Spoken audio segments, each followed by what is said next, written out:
தமிழ்நாடு தேர்தல் களத்துல திமுக ஒரு தீய சக்தி, தாவேகா தூய சக்தி அப்படிங்கிற முழக்கத்தோட விசில் சின்னத்தோட விஜய் வந்து களத்துல இறங்கியிருக்காரு. வேட்புமனு தாக்கல் பண்ணி பிரச்சாரத்தை தொடங்கியிருக்காரு.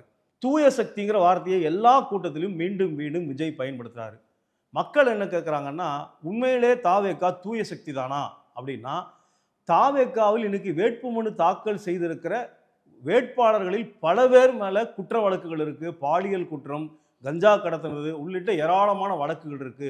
இவங்களெல்லாம் வச்சு நீங்க கேண்டிடேட்டா ஃபைல் பண்ணிட்டு ஒரு தூய சக்தின்னு சொல்றீங்களே, எப்படி உங்கள நம்புறது அப்படின்னு மக்கள் கேட்குறாங்க. 2வது என்ன ஆச்சரியம் அப்படின்னா, வேட்புமனு தாக்கல் தேதி ஆரம்பிக்கப்பட்ட பிறகு தாவேகால வேட்புமனு செய்வதற்கே ஆள் இல்ல. கிட்டத்தட்ட பார்த்தீங்கன்னா, ஏராளமான கட்சியிலிருந்து கடன் வாங்கி தான் தாவேகா சின்னத்தில இன்னைக்கு வேட்புமனு என்பது தாக்கல் செய்யப்பட்டிருக்கு. அதாவது விஜய் தாக்கல் செய்திருக்கிற வேட்பு மனுவில் தன்னுடைய அப்பாவுக்கு, அம்மாவுக்கு, மனைவிக்கு, மகளுக்கு, மகனுக்கு எல்லாருக்கும் கடன் கொடுத்ததா இருக்கு. இவ்வளவு எல்லாருக்கும் கடனை வாரி வாரி கொடுக்கக்கூடிய விஜய்க்கு வேட்பாளருக்கு மிகப்பெரிய பஞ்சம் இருக்கு. இதர கட்சிகளிலிருந்து கடன் வாங்கி இன்னைக்கு வேட்புமனு தாக்கல் செய்திருக்கிறார் அளவிற்கு கிட்டத்தட்ட ஒரு காமெடி பீஸாக தாவேகா இன்னைக்கு தமிழக களத்துல மாறி இருக்கு.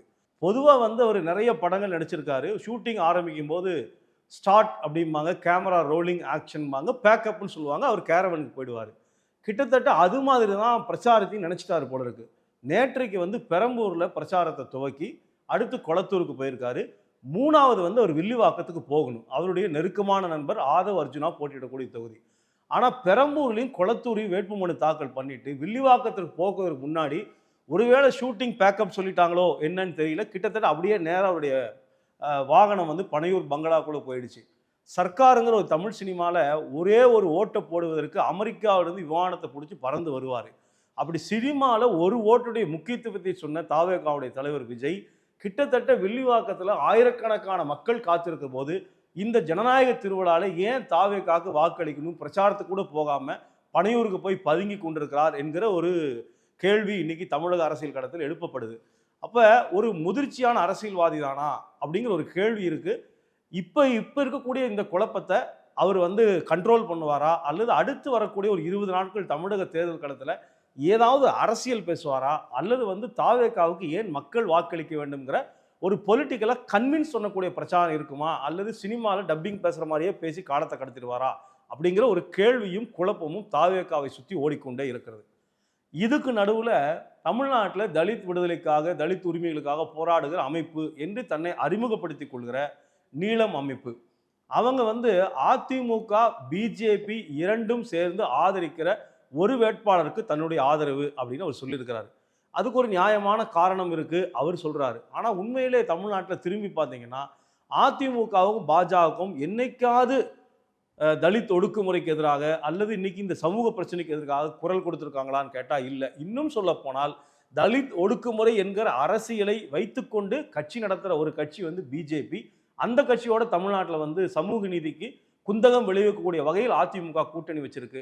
அந்த 2 கூட்டணியின் சார்பில் நிற்க வைக்கப்பட்டிருக்கிற ஒரு வேட்பாளருக்கு நீளம் ஆதரவு அளிக்கிறதுங்கிற ஒரு கேள்வி இருக்கு. எல்லாரும் என்ன கேட்குறாங்கன்னா, நீளத்துடைய சாயம் வெளுத்து போச்சா அப்படின்னு கேட்குறாங்க.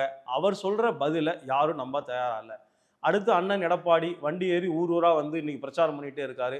அவர் சொல்றாரு அடுத்து அமைய இருக்கிற ஆட்சி அதிமுக தாங்கிறாரு. ஆனால் அமித்ஷாவும் மோடி என்ன சொல்றாங்க, தமிழ்நாட்டில் என்டிஏ ஆட்சி மலரப்போகுதுங்கிறாங்க.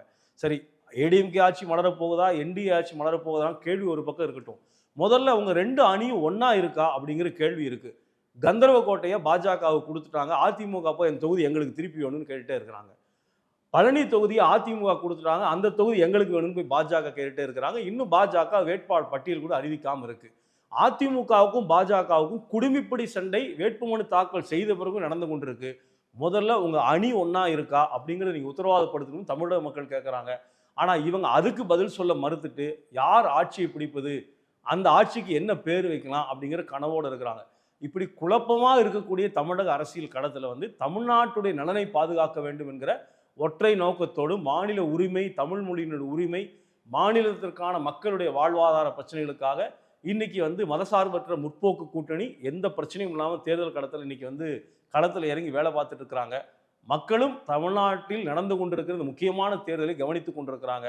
வெல்வது தமிழ்நாட்டு மக்களா, அல்லது தமிழ்நாட்டு மக்களுடைய நலன்களையும் எதிர்காலத்தையும் சூறையாட துடித்துக் கொண்டிருக்கிற ஒரு கூட்டணியா என்கிற கேள்விதான் தமிழக அரசியல் களத்தில் இருக்கு. பொறுத்திருந்து பார்ப்போம்.